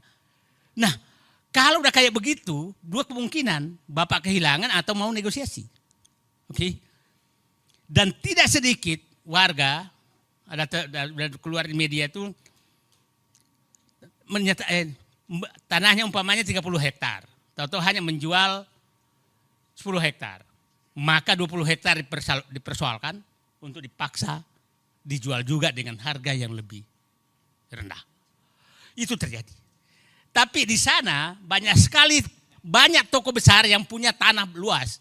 Tapi tidak pernah ribut. Kemungkinan lewat negosiasi khusus. Oke, nah sekarang saya ingin mengatakan bahwa itulah yang terjadi di sana. Jadi saya ingin menyatakan Pak Amsari, perjuangan PSN PIK 2 ini adalah perjuangan untuk menghentikan hegemoni penguasaan negara oleh kelompok tertentu. Bukan sekedar bukan sekedar bahwa memang kita harus membela rakyat. Yang kedua adalah kita menghentikan agar tidak terjadi negara dalam negara. Yang ketiga, kita tidak mau ada enklav yang dikuasai oleh, mohon maaf, siapa tahu Sarah, etnis tertentu yang sangat eksklusif. Itu kita nggak mau. Negara ini bukan negara seperti itu. Jadi pada kesempatan ini saya hanya menghimbau kepada Presiden terpilih, gunakanlah patriotismemu, gunakanlah nasionalismemu, gunakanlah jiwa kerakyatanmu, jiwa keadilanmu untuk satu, menghentikan semua PSN yang ditujukan untuk swasta. Itu satu. Dimanapun. Yang kedua, hentikan bahwa ada wilayah eksklusif di negeri ini. Itu tidak boleh ada wilayah eksklusif. Kenapa? Eksklusif negeri ini bahaya sekali. Negara ini sangat bahaya. Nah, kita tahu tetangganya PIK 1, PIK 2 itu sangat eksklusif. Nanti kalau ini 100.000 eksklusif, maka mungkin akan dibentuk pemerintahan istimewa. Kita nggak tahu. Politik bisa dibayar. Nah, ya udah wilayah semua begitu. Nah, terakhir saya ingin menggugah kepada pengembang, berhentilah tolim. Saya punya hitungan gini Pak Amsari. Mereka menjual tanah yang dekat laut itu 36 juta per meter. Yang dekat laut, dekat sungai. Yang di tengah-tengah 21 juta per meter. Kalau saya rata-rata berarti harga jual 25 juta per meter. Saya bilang begini, belilah tanah rakyat 1 juta. Oke. Sogoklah pemerintah, politisi, aparat 1,5 juta per meter, berarti 15 miliar per hektar. Saya izinkan nyogok. Berarti lebih tinggi sogoknya dari harga tanah kan. 2,5 juta per meter ongkosnya. Biaya pematangan lahan 2,5 juta juga deh, 5 juta. Oke. 5 juta kali 1,4 karena ada fasilitas sosial 40%. Maka saya perkirakan berarti 6,5 juta rupiah biaya tanah. Saya masukkan bunga bank 50%, maka kosnya kira-kira 1 meter itu, karena itu 9 juta rupiah. 9 juta rupiah. Anda jual 25 juta rupiah, berarti Anda masih untung 16 juta. Kurang biadab apa kalian mau membeli tanah rakyat 50 ribu? Anda masih bisa untung. Saya izinkan loh nyogok Pak. Bayangkan Muhammad Said Didu mengizinkan menyogok. Nah Tapi di mana? Itu kan hitungannya sederhana. Karena saya tahu harga tanah. Saya katakan ke mereka, kalau Anda sudah beli tanah rakyat 1 juta rupiah per meter, maka Said Didu berdiri di depan membela Anda. Tapi kalau Anda zolim membeli tanah rakyat dengan 50.000 rupiah, maka kita, bukan Said Didu berhadapan, seluruh rakyat Indonesia akan berhadapan dengan Anda terhadap kezaliman Anda yang didukung oleh pemerintah lewat PSN. Itu saya pikir ulasannya. Terima kasih. Assalamualaikum warahmatullahi wabarakatuh.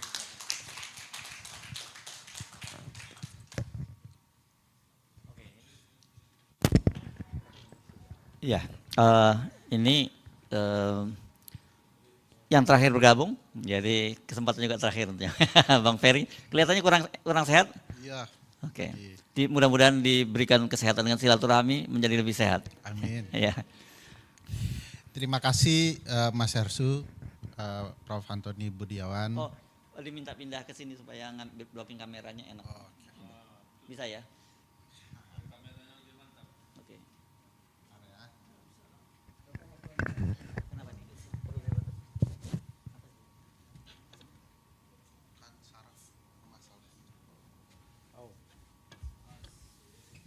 Oke, sambil break saya jalan. Ya, oke. Ya.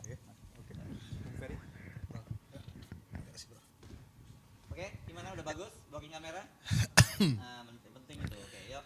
Pak Said Didu, Bang Adi, Mas Hardi tadi juga saya lihat. Saya mohon maaf terlambat datang. Tadi pagi tidak bisa jalan, tiba-tiba jadi harus ke dokter. Kenapa tetap hadir dengan kondisi begini? Ya sayang saja membiarkan perjuangan Pak Said Didu sendirian. Mantap. Problematika PIK 2 dan PSN ini sudah jadi gejala nasional. Problematika PSN bukan ternyata tidak hanya di PIK 2, tapi hampir di seluruh wilayah tanah air. Ada sesuatu yang janggal dengan program strategis nasional. Strategis bagi negara, tapi tak strategis bagi warga negara. Itu problematikanya. Salah satu kecacatan besar dari program strategis nasional ini, kalau kita mau sigi dari perspektif Undang-Undang Dasar, yang saya sadar betul Mbak Bibip pasti mengurai hal yang sama. Bayangkan pasal 33 ayat 1 Undang-Undang Dasar kita itu sudah mulai dengan teks yang berbunyi, perekonomian disusun sebagai usaha bersama dengan pendekatan azas kekeluargaan. Pertanyaan besarnya, di mana sifat perekonomian dengan sebagai usaha bersama? Bersama siapa? Gitu ya. Atas azas kekeluargaan yang mana? Keluarga siapa? Keluarga Pak Said Didu yang ada di wilayah tanah beliau atau keluarga Pak Mulyono kan? Ini keluarga bisa macam-macam gitu ya. Jadi pendekatan konstitusional saja di titik awal merencanakan gagasan PIK 2 ini sudah bermasalah. Belum kalau kita menggunakan pendekatan pasal 33 yang lain ya, misalnya bumi, air, dan kekayaan yang terkandung di dalamnya dikuasai oleh negara untuk sebesar-besarnya kemakmuran rakyat. Pertanyaannya lagi, rakyat siapa? Rakyat yang mana? Apakah rakyat yang disebutkan oleh Pak Said Didu menguasai perekonomian kita? Atau rakyat yang kemudian secara politik telah menyumbang ratusan miliar dana untuk kepentingan politik kelompok tertentu? Maksud dibentuknya pasal ini adalah seluruh rakyat Indonesia. Bagi saya, kalau kemudian program strategis nasional itu tidak strategis bagi seluruh rakyat Indonesia, maka dia bukanlah sesuatu yang konstitusional. Dia pasti inkonstitusional. Nanti tadi sempat diceritakan soal bagaimana laut dibatasi, diberi pagar. Nanti kalau cerita soal pasal 28H, ya, soal betapa lingkungan hidup harus baik, jadi tempat tinggal yang baik bagi seluruh warga negara Indonesia, ini juga jadi masalah. Belum lagi kalau kita bicara pasal-pasal hak. Pasal-pasal hak, pasal 28 jenisnya banyak sekali di Undang-Undang Dasar itu memberikan jaminan. Tidak hanya untuk sekedar setiap orang, tetapi juga jaminan bagi setiap warga negara. Bayangkan pilihan kalimatnya, setiap warga negara berhak untuk hidup. Nah, kalau tanah-tanah bisnis itu kemudian diperuntukkan untuk segelintir orang, sudah pasti ini tindakan-tindakan yang melanggar hak orang, hak setiap warga negara. Pertanyaan besarnya, kok bisa negara mengabaikan konstitusinya? Kok bisa pemerintahan tidak baca Undang-Undang Dasar dan kemudian menentang Undang-Undang Dasar itu? Saya punya keyakinan bahwa Undang-Undang Dasar itu adalah sesuatu yang embodied, ada di diri orang. Orang tahu kebutuhannya dan pasti itu dibicarakan di Undang-Undang Dasar. Lalu kenapa tidak ada kesadaran pemerintahan? Ya sederhana, pemerintahannya punya kepentingan yang lain. Ya daripada membela Pak Said Didu, lebih bagus yang membela saya di bisnis pemilu kemarin. Imbal jasanya jelas gitu ya. Peduli apa dengan Pak Said Didu dan seluruh warga negara Indonesia. Kalaulah perspektif seperti itu ada di kepala, maka seluruh kebijakan bernegara pasti bertentangan dengan Undang-Undang Dasar. Pasti. Bayangkan berapa banyak warga negara yang jual beli tanahnya tidak berimbang, tidak patut, ada dampak lingkungan hidup yang rusak. Lembaga negara mana saja yang kemudian bicara? Bang Adi, saya tidak melihat teman-teman Komnas HAM nyaring bicara soal ini. Saya tidak lihat ada yang bicara soal kebutuhan lingkungan hidup, Kementerian KLH misalnya, teriak soal potensi bahaya lingkungan hidupnya. Kita tidak melihat ya, sesuatu yang kemudian potensi mengganggu hajat hidup orang banyak, kemudian dipertanyakan bersama-sama. Jadi kita termasuk bersyukur ya, ada orang-orang seperti Pak Said Didu yang berteriak nyaring, menyadarkan kita bersama, agar kemudian hak-hak bersama diperjuangkan. Walaupun mungkin sebentar lagi beliau akan dipenjara. Nggak apa-apa Pak. Dalam perjuangan itu pilihannya menang atau dipenjara, nggak apa-apa. Saya yakin Pak Said Didu tidak sendirian. Memenjarakan Pak Said Didu itu berarti memenjarakan ratusan, mungkin jutaan orang.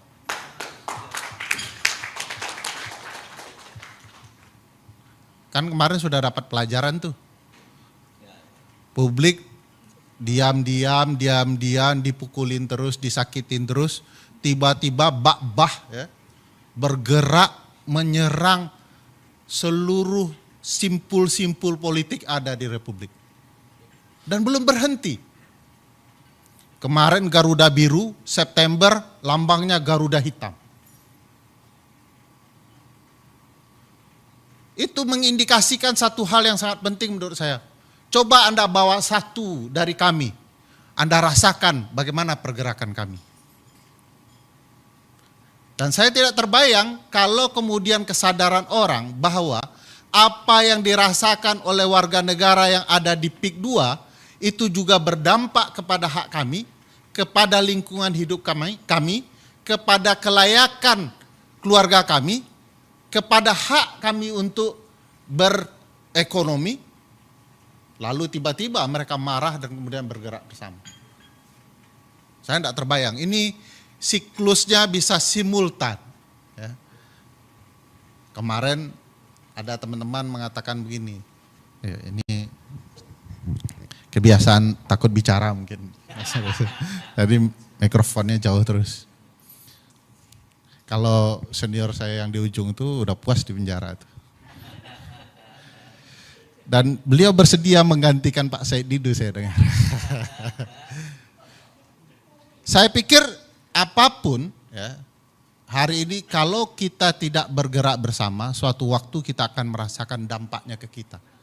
Kita tidak bisa melihat ya penderitaan sekelompok orang lain sebagai penderitaan mereka. Kita harus menyebut itu penderitaan kami. Dan apa yang terjadi di program-program strategis nasional, kan juga kita bisa ketahui ya di beberapa daerah itu jadi masalah. Saya ingat Komodo jadi masalah. Di daerah sini juga sudah dikuasai pebisnis yang menjadi objek pariwisata. Saya lupa di satelit Jakarta ini. Yang dijadikan oleh satu pebisnis Pak Haritanu. Lido. Nah, Lido.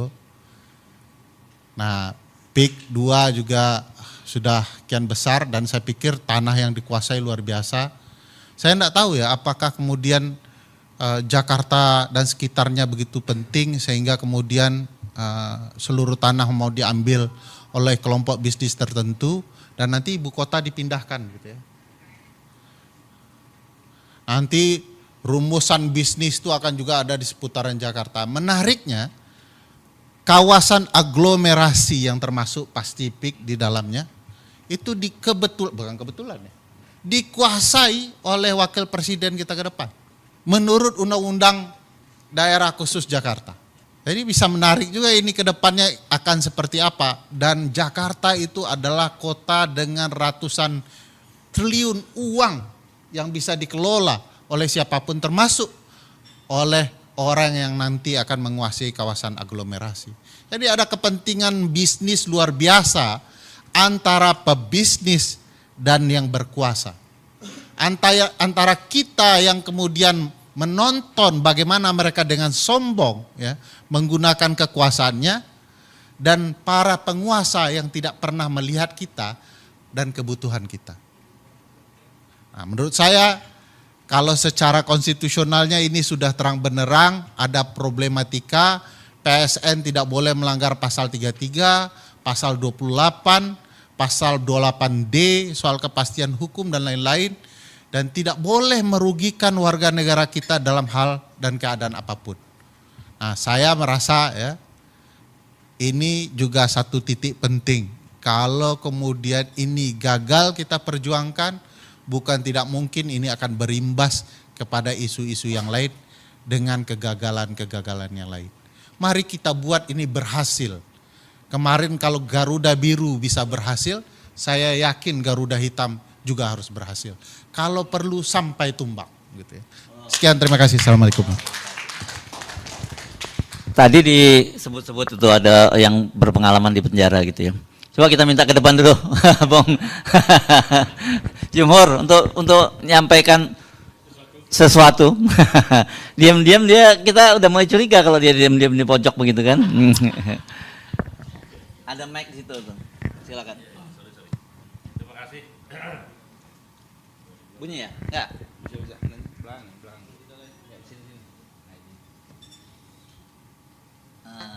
Tes. Terima kasih. Assalamualaikum warahmatullahi wabarakatuh. Saya mau nanya satu soal konstitusi dulu ya. Yang pertama, kalau peraturan presiden itu kan biasanya turunan dari undang-undang. Kalau ini turunan langsung dari UUD 45 seperti yang dibuat ini, apakah bisa diuji materikan di Mahkamah Konstitusi? Karena biasanya kan undang-undang diuji, waktu ujinya UUD 45. Perpres kan di bawah undang-undang nih, tapi dia nggak nyantol ke undang-undang langsung ke konstitusi. Nah itu bertentangan kan pasal tadi itu. Nah saya menanya soal itu, nanti jawabnya belakangan. Perpres apa? Ini soal PSN ini, dia kan langsung pasal ya PP atau Perpres nggak tahu lah itu. Kan itu di bawah undang-undang statusnya kan. Nah itu yang saya mau tanya tuh, itu benar-benar pengen tahu gitu. Kalau misalnya bisa ya tidak ada salahnya, misalnya ada juga yang melaporkan itu bertentangan dengan apa konstitusi gitu loh. Itu satu. Yang kedua begini, saya tertarik sekali dengan isu ini karena saya pernah di penjara gara-gara urusan ini. Waktu kami kuliah di ITB dulu, kami melawan Orde Baru melalui penggusuran tanah-tanah rakyat. Jadi ada Badega, ada Kedung Ombo, ada Cimacan, Pulau Panggung di Lampung. Itu semua kayak begini, digusur gitu dengan ganti rugi. Waktu itu 1 batang rokok tuh, 1 per meter persegi. Sebatang rokok Pak, rokok biasa itu. Kita marah gitu, dia kok bisa begini.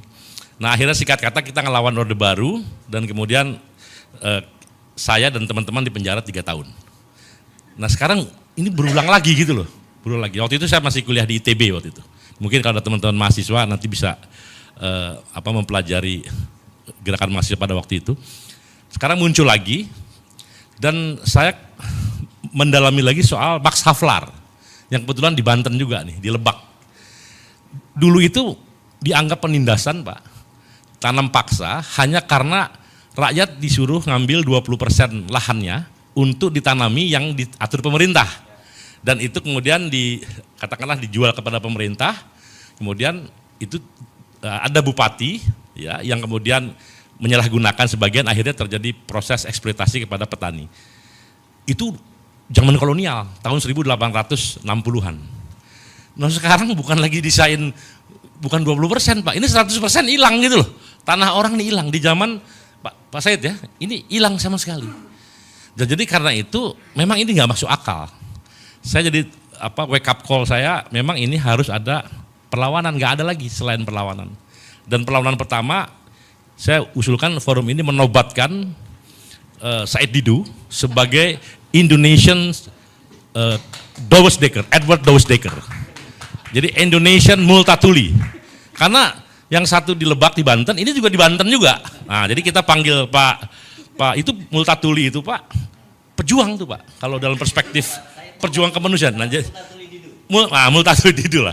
Nah, jadi itu kita angkat dia sebagai, karena dia juga sendiri. Nah, cuman bedanya dulu medianya nulis novel, namanya Max Havelaar. Nah, sekarang dia cuap-cuap di YouTube. Nah, dan itu membangunkan kita semua. Setuju semua ya? Jadi Indonesian Douwes-Dekker adalah Said Didu, atau pejuang kemanusiaan untuk masyarakat Banten adalah Said Didu. Kira-kira begitu. Said Multatuli Didu. Nah, kita kokohkan dalam forum ini. Setuju ya? Tepuk tangan dulu Pak Said Didu nih, ya. Nah, jadi sejatinya politik itu harusnya ini yang diomongin.